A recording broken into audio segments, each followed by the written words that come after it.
Sheikh chilli का भाग्य जागा और झज्जर के नवाब ने शेख चिल्ली को नौकरी पर रख लिया। शेख चिल्ली अब समाज का एक गणमान्य व्यक्ति बन गया था। एक दिन नवाब साहब शिकार के लिए जा रहे थे कि शेख चिल्ली ने भी साथ में आने की विनती की। अरे मियाँ, तुम घने जंगल में क्या करोगे? नवाब ने पूछा।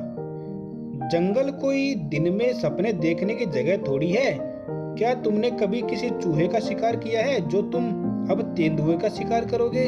सरकार, आप मुझे बस एक मौका दीजिए अपनी कुशलता दिखाने का, शेख चिल्ली ने बड़े अदब के साथ फरमाया। तो अब जनाब शेख चिल्ली भी हाथ में बंदूक थामे शिकार पार्टी में साथ हो लिए। उसने अपने आप को एक मचान के ऊपर पाया। थोड़ी ही दूर पर एक बड़ा पेड़ था जिससे तेंदुए का भोजन यानी कि एक बकरी बंधी हुई थी। चांदनी रात थी।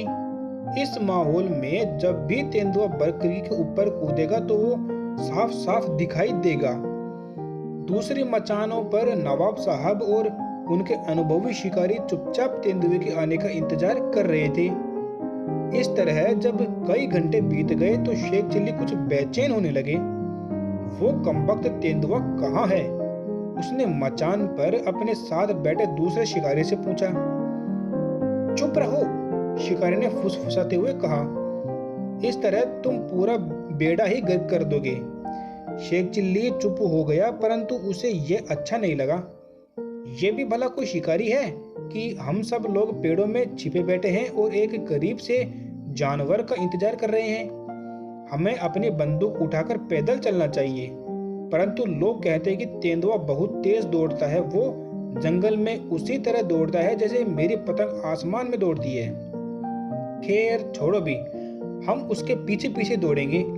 हम आखिर तक उसका पीछा करेंगे। धीरे धीरे करके बाकी शिकारी पीछे रह जाएंगे। मैं सबको पीछे छोड़कर आगे जाऊंगा। मैं तेंदुए से एकदम पीछे हो जाऊंगा। तेंदुए को पता होगा कि मैं उसके एकदम पीछे हूँ। वो रुकेगा, वो मुड़ेगा। उसे पता होगा कि अब उसका अंत नजदीक है। वो सीधा मेरी आंखों में देखेगा, एक शिकारी की आंखों में देखेगा और फिर मैं धाएं। और तेंदुआ मियाती बकरी के समान मरकर गिर गया।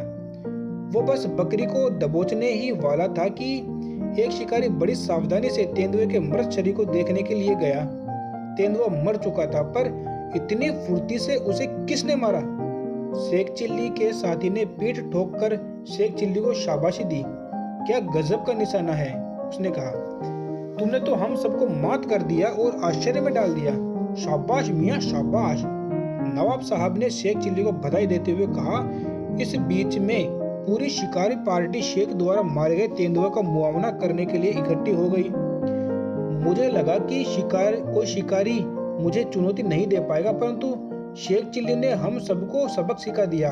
वाह, क्या उम्दा निशाना था। शेख चिल्ली ने बड़े अदब से अपना सिर झुकाया। वो तेंदुआ कब आया और कैसे उसकी बंदूक चली, इसका शेख चिल्ली को कोई अंदाजा ही नहीं था। परंतु तेंदुआ मर चुका था और अब शेख चिल्ली एक अव्वल दर्जे का शिकारी बन चुका था। इस बारे में अब किसी को कोई शक भी नहीं था। ऐसी ही और कहानियां सुनने के लिए हमारे चैनल को सब्सक्राइब करें।